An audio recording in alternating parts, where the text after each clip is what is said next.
Savez-vous que le climat de notre planète dépend en grande partie des océans ? Ce n'est pas très étonnant, il couvre 70% de la surface du globe.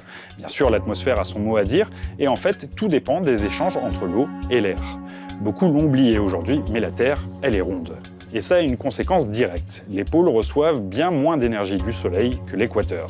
C'est pour cette raison qu'il y fait bien plus chaud, et que c'est là où les océans captent le plus de chaleur. Poussées par les vents, ces eaux chaudes vont voyager et diffuser cette chaleur.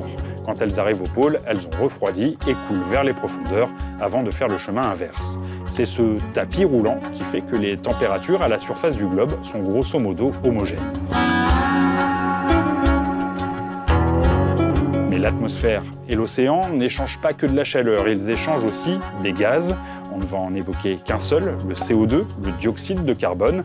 Il est naturellement présent dans l'atmosphère, mais l'utilisation par les sociétés humaines de combustibles fossiles en a ajouté à l'excès. C'est la cause de l'effet de serre qui a contribué à réchauffer de plus de 1 degré les températures mondiales depuis la révolution industrielle.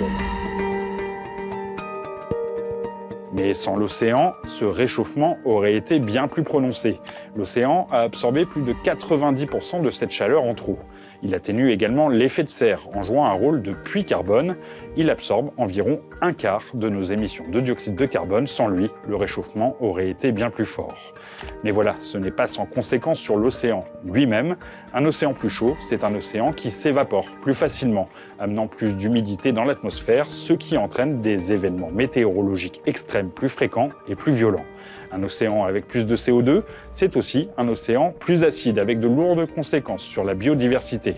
Et si une partie du dioxyde de carbone de l'atmosphère se dissout aujourd'hui dans l'eau, il peut également faire le chemin inverse si l'océan en contient trop. Ce dernier ne jouera alors plus son rôle de puits carbone. Enfin, un océan plus chaud, c'est un océan qui ne brasse plus les eaux de la même façon, avec des conséquences sur les courants marins et leur rôle de thermostat mondial. À cause des activités humaines, cette machinerie climatique très fine est aujourd'hui menacée. Cela ne veut pas dire qu'il ne faut rien faire, il faut respecter les engagements internationaux et limiter nos émissions de gaz à effet de serre.